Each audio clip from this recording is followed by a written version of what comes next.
mutwale ku Al-Bayan Islamic and Quran Memorization Center Iganga bali half a kilometer okuva mu Iganga town gotuka butusi Iganga town nobuzo wa boda nti Al-Bayan esangibwawa era wa boda ajja kuvuga nesulu 10 nga kutusaawo alhamdulillah era nawe kityo nsaba shekhe waffe mutolere ku basiraamu baffe salaamu obabuuzeeko n'omulamu ogwaleero ogukulese ogutwanjulire biidhini rahman. Naam. Assalamu alaikum wa rahmatullahi wa barakatuhu. Wa alaikum assalam wa rahmatullahi wa barakatuhu. Alhamdulillahi wa bihi nasta'in. Wassalatu wassalam ala ashrafil anbiya'i wal mursalin Muhammad ibn Abdullah salawatullahi wa salamuhu alayhi. Ashhadu an la ilaha illa Allah wahdahu la sharika lah wa ashhadu anna Muhammadan abduhu wa rasuluhu. بلغ الرسالة وأدى الأمانة ونصح الأمة وجاهد في الله حق الجهاد فجزاه الله عن الإسلام والمسلمون خيرا.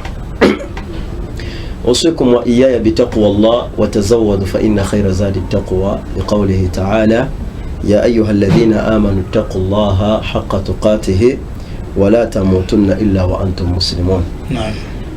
تسوكو كتندرز الله omutesitesi w'obulamu bwaffe Allah na byonna bye tukozesa mu bulamu tumutendereza n'amatendo amajjuvu Allah nga tewali kitendo Allah kyayina kyabukakkamu. Allah amatendo ge gonna ga waggulu, amatendo ga wakitibwa Allah ge gasinga.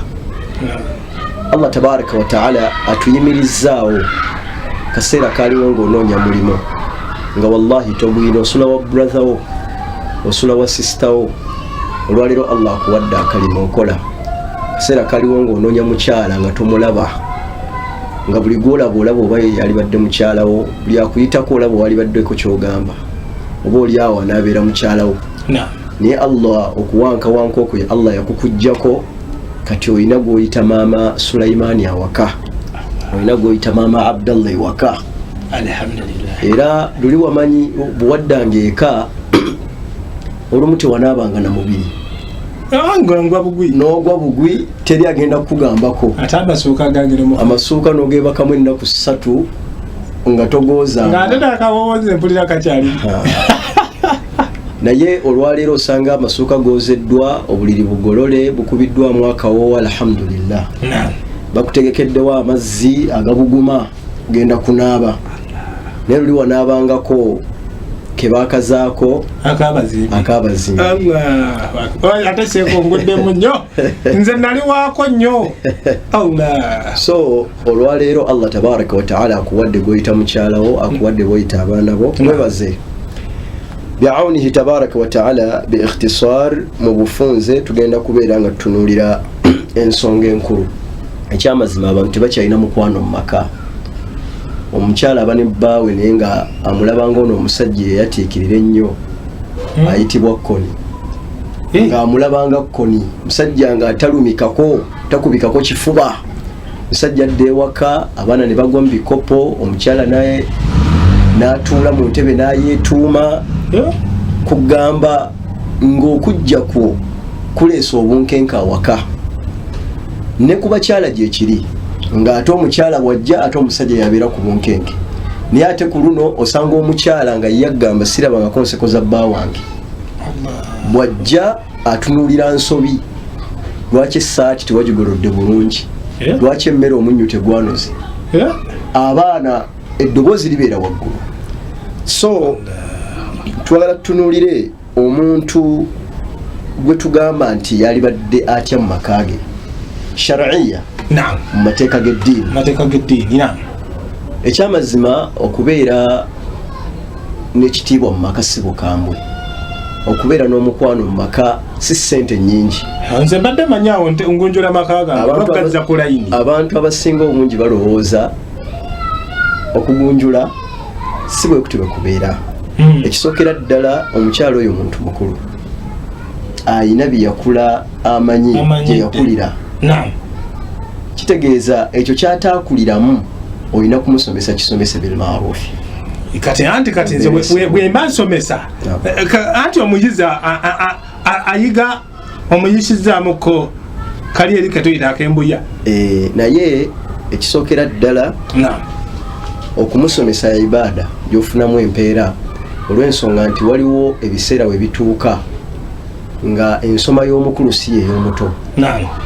Ne bw'aba mukyala si mufumbo osanga abaana ku yunivasite si mufumbo naye ng'era enkwata gye bamukwata ya kintu kikulu. Owa primary nga bwe bamukwata si we bakwata owa secondary okuva ate ne secondary erimu level from senior 1 up to senior 4 balina enkwata gye babakwata, from senior 5 up to 6 nabo balina enkwata. Kati ate bw'otuuka ku yunivasite n'essimu oyingira nayo. Waliwo ne 6 eyingira n'essimu. Kati kitegeeza nti buli level n'enkwata yaayo.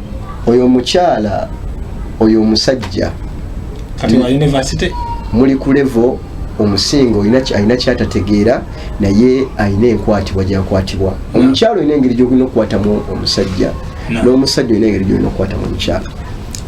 Abooluganda bakadde bange abagoberera omusomo guno, ekisookera ddala zino sunna z'omubaka nabbi Muhammad fi ta'amul ma'a zawja, ensonga ng'ateeza ensonga sunna ez'omubaka sallallahu alaihi wasallam ze yatuyigiriza ffe abasajja ze tulina okuteeka mu maka gaffe ne tuwangazaamu omukwano, ne tuwangazaamu laavu, ne tuwangazaamu enkolagana. Omukyala n'ogenda gy'ali n'otuuka ewaka mu butuufu ng'awulira obutebenkevu bwe buzze kuba omwami akomyewo, najja naggwa mu kifuba n'agamba nasiibye bwe nti mutuufu naye kennyini n'awuliranga okujjako kulina kye kumukyusizzaako. Tukyawagula Al-Bayan Islamic Primary and Quran Memorization Center Iganga, a half a kilometer from Iganga town. Batali ndusuru kumiroka ku border otukewo obebuzeeko kyonna kyoyagala okumanya alilla bajja kikugamba kuwerere ate oveeyo ng'otebenkedde ng'omanyi ogenda otwala omwana wo. Ebisale byabwe si bya waggulu nnyo, ebisale byabwe bisoboka era buli omwaso osobola nawe obufuna obusente butono nnyo ku ddiini gye bagenda okuteeka mu mwana ku ekyo kye bagenda okufuulira omwana w'abeere. Al-Bayan Islamic Primary and Quran Memorization Center. Naam Sheikh, ekisookera ddala omubaka yatuwa enkola. Sunna kitegeeza enkola ey'omubaka nabbi Muhammad sallallahu alaihi wasallam. Omubaka sallallahu alaihi wasallam yatukubiriza nnyo okubanga tuba ne kye tuyita smile, akamwenyumwenyu, ibtisaama fi wajhi zawja, okumwenyaako ng'osisinkanye mukyalawo.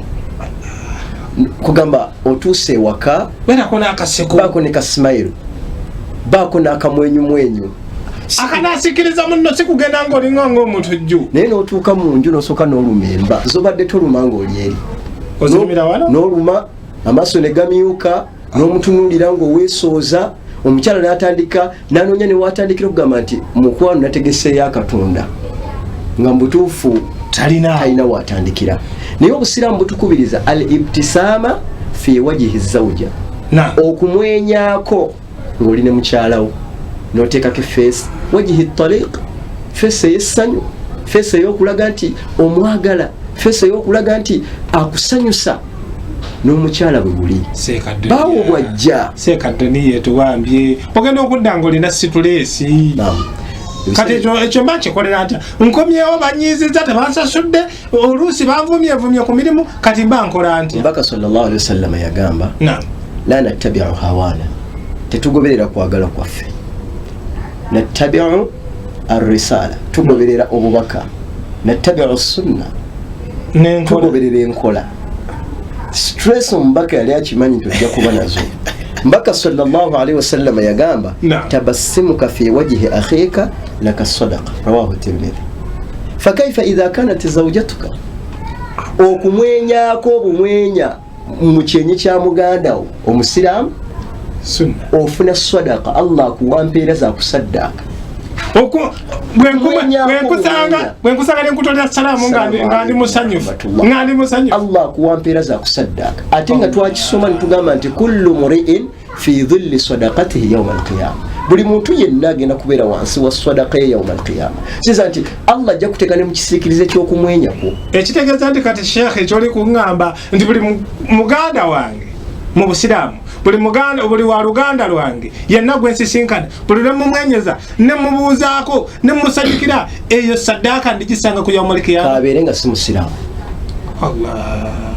omuntu yenna okumusisinkana n'omulamusa biwajhi taliqa ne feesi ey'essanyu kati wano ekibuuzo kiri nti fakaifa idha kanat zawjatuka kiri kitya bw'aba ate nga mukyalawo yanga ddala okumwenya kuva ku mutima Allah agenda kukuwa mpeera ya kusaddaaka ate mukyalawo kijja muleetera okubanga akwagala ekirala mulatafatu azawja bi itaamiha okuliisaako mukyalawo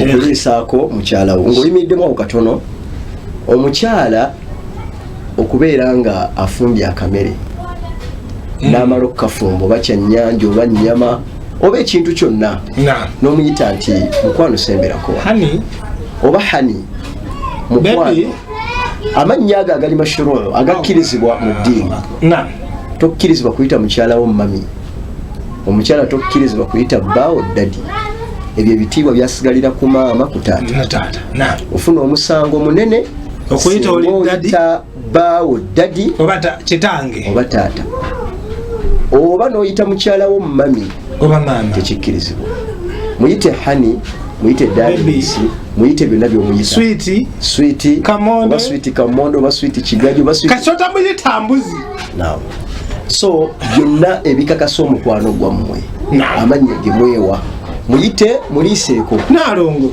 qala rasulullahi sallallahu alaihi wasallam mbaka sallallahu alaihi wasallam atugamba hadithi yegatibwako Bukhari ne Muslim yagamba nti innaka la tanfaqa nafqatan illa ujirta alayha hatta laqmata tarfa'uha ila fammi imra'atika nti toyina kantu konna kowaayo toyina luwaayo okujjako nga Allah akuwa empeera z'oluwaayo olwo hatta laqmata okutuusa akatundu ak'ekyokulya tarfa'uha ila fammi imra'atika kooteeka mukyalawo mu kamwa Allah akuwa empeera akamere kokka akanyama ako akawulunguse ako k'omugambye nti mukwano zibiriza n'okamuteeka mu kamwa Allah akuwa empeera wazze olina feesa ey'akamwenyumwenyu ekyokubiri mu kulya omuliisizzaako ate awo tuli fenna jjukira buli kyokola kyonna Allah akuwa empeera oli mu kunyweza mukwano ate oli mu kukola ddiini oli mu kunyweza maka ate oli mu kukola ddiini eyo ibaada oyimirizaawo ibaada obufumbo si ntalo obufumbo si kutunula eri n'oweesooza obufumbo si kubeera nga buli kaseera muntu kulangira munne bali obufumbo ibaada erina ebigitta erina ebiginywezaawo ezo ze sunna za Nabbi Muhammad sallallahu alaihi wasallam. Ekirala njala kubisa mbufunze biidhinillah kuba bingi ne tugenda kukwatako mutonotono olwakadde. Ambajjukiza anna an-nabiy sallallahu alaihi wasallam mazma Nabbi Muhammad sallallahu alaihi wasallam kana yaghtasilu huwa wa zawjatahu, yalinga anaaba ne mukyalawe min ina'i wahid mukiyigo kimu mukwata obudomola bwammwe mugende mu kiyigo kireka ekyolugale ekyemmuli ekyaffe ekyemmuli ekyebisanja ekyekiwempe ekyo nga kateni oba oluggi lw'ekiyigo ke kadeeya munaabeko mwenna ku biyinja byammwe osegedde akukuteko emugongo naawe mukuteko mubeerenga mulimu mukwa ombaka sallama yakikola kuli fenna kana yaghtasil huwa wa zawjatihi fi ina'i wahid. Mbaka sallama yanaabanga ng'anaabako ne mukyalawe mu kiyigo kitya hatta yaqulu laha okutuusa lwe yatuukangako okutuusa lwe yamugambanga ebqili abqili ndekeramuko ku mazzi amakulu nga banaaba anaaba onaaba zinayagala okugamalamu ndekeramuko tuli fenna bakadde bange mbasaba amaka tetugafuula tukiyita battlefield eddwaniro tetukifuula ddwaniro buli kaseera nga ne banneiba bakikwata nti oyo kajja zombooko kajja kuyomba. Obusiraamu si bwe butyo butukubiriza, si bwe butyo bwe butusomesa bi'awnihi tabaraka wa ta'ala. Ekiddirira ekisembayo nga sunna ya mbaka nabbi Muhammad sallallahu alaihi wasallam, era nga atukubiriza okuba nga twekwatako ku sunna eyo, tuba twagala okunyweza amaka gaffe. Tuli ffenna at-tanzifu al-fammu min ajliha, okuyonjako akamwa ku lulwe. Wabidhalika imirakawo wa min dhalika at-tatayyub wattazayyun, nga mulimu nga mwogattidde n'okwekubako akawoowo kulwa mukyalawo, n'okwambalako ekkanzu kulwa mukyalawo, oba empale ennungi oba essaati ennungi, osenyeza owekubya akawoowo, engoye ezinyirira, byonna ng'obikola li ajiriha, ku lulwe, kumusanyusa. Abasinga tubeera ewaka abasajja abamu n'otasenya, n'oyambala ekipale ekiddugala, n'oyambala obusaati ogulimu ebituli, kyokka n'ogenda abakola amazambi ag'obwenzi n'omusanga nga lwataddemu empale ennungi oba ekkanzu ennungi, n'ayeekuba akawoowo n'akuba n'omuswaki, agenze ku miitingi atali mukyala we. Tuli ffenna. Ekyokubiri, n'oluusi n'omusanga abakyala n'abeera ewaka ng'ali mu bigomasi ali mu bintuntu biddugala. Tuli ffenna nga bwe yavudde mu kiyungu, nga bwe yavudde mu ffumbiro, bw'ali kigere kiddugala, tanaabye, tayeekubyeko, tanyiriridde bbaawe, naye n'agenda mu katale okugula obutungulu n'ennyaanya, n'anyirira, n'ayambala, n'asenya, n'abeera smart. So at-tanzifu al-fammu min ajliha sunna fi ta'amul ma'a az-zawj, okusenyako akamwa. Mbaka sallallahu alaihi wasallam hadithi ngeva ku Aisha, Allah asime ku ye, kana Rasulullah sallallahu alaihi wasallam, Aisha radhiyallahu anha tunyumiza natugamba nti Mbaka sallallahu alaihi wasallam, Aisha gwenjogerako yali mukyala wa Nabbi Muhammadun sallallahu alaihi wasallam, yatunyumiza natugamba nti kana Rasulullah sallallahu alaihi wasallam, Mbaka Nabbi Muhammad sallallahu alaihi wasallam yalinga idha dakhala baytahu, bwe yalinga ayingira mu makage. Tuli ffenna bada abiswaki, rawahu Muslim, yasooka nga kusenya, yatuuka nga akwata kaswaki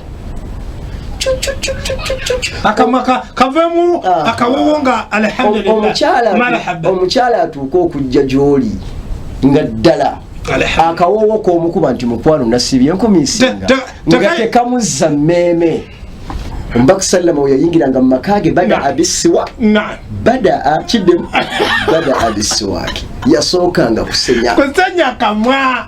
Ekitegeeza nti mu byonna obusiraamu butugamba tubeere bayonjo. Awo ku layini eyo nga tuvudde ku byemabega, nyirira kuma beera buyonjo eri mukyalawo. Kale mu nju yo ogenda ova ewaka nga ne gonna miitingi ebweru agamba mukyala w'omusajja ono ategeera. Bakadde bange bino byonna tubyogera nga tugamba nti zino sunna tuzeekwateko nkulu nnyo, zinyweza amaka, nsonga zigenda kunyweza omukwano mu maka nga bukolwa tebiriimu ssente nnyingi. Akaswaki kagenda ku ttale kumenya kati nno Mbaka kana yastaaku biswaki ratubi, yali asenyesa kasenya ka kiti, ate obwo obusenya bw'ekiti bulimu fawaidun wa thamaratun kathira, bulimu emigaso mingi n'ebibala bingi. Tuli ffenna ekitegeeza nti ffe twagala nnyo bino ebyabajungute ebitwonoonya amannyo ne tuva ku kiri. Asulan akasenya k'ekiti ne woba otambula osobola okayisa mu kamwa, ne tosobola kukwata kasenya kazungu n'okayisa mu kologeti n'ogenda okasenyesa mu bantu boti, tosobola. Naye kaneeno kali nnomo. Kati ekisemberayo ddala bakadde bange, tubeere nga tumaliriza omusomo gwaffe, shukuruha ala ma taqaddama, okumwebazaako waba alina kyakoze, okwebaza ku mukyalawo. Webale kufumba afumbye akamere, leero nga gy'ofumbye empomedde n'ekyafumba bw'oti. Mukyala afumbye akamere. Ekyamazima abakyala bano ayeetegeka ng'akufumbira, ekyamazima ng'akusuubiramu okwebaza okwengi. okwenjawulo. Omubaka sallallahu alaihi wasallam yagamba man lam yashkuru nnasa, omuntu ateebaza bantu lam yashkuru Allah, rawahu Tirmidhi. Tayebaza bantu, omuntu ateebaza bantu tayebaza Allah. Mukyala wo bwakulema okwebaza olw'emmere gyakufumbidde, yagiwadde obudde, n'akumasigiri ogusooka nezikira, n'akumasigiri ey'okubiri omuliro ne kati gwonna nakusigiri n'anoonya enku nazinonye yonna gye ziri anoonyeza zirimu zakubiddwa n'enkuba. Tugenda mu kyalo kyaffe oluusi nga n'akabiri tewali omuliro agusabye neiba okitegedde, omwami asanga mmere asaza olugogo ku kitooke anona omuliro wa neiba, oba n'abanga anoonyeza bumwanyi tetenkanye.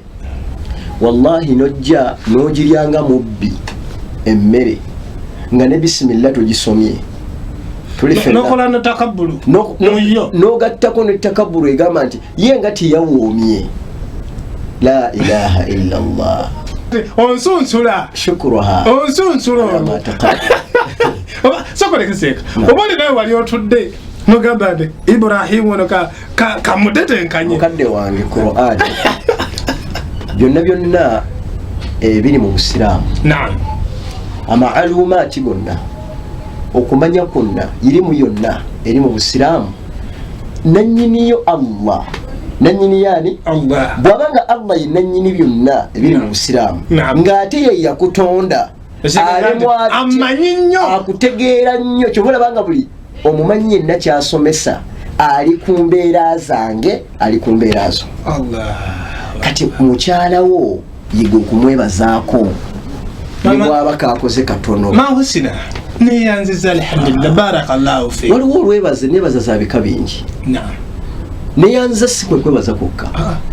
Mukyala asobola okwoza engoye, ayinza n'okuyonsa omwana n'omuyita n'omugamba nti Mama Sulaiman sooka ojjeko wano tulako wano ku bisambi byange.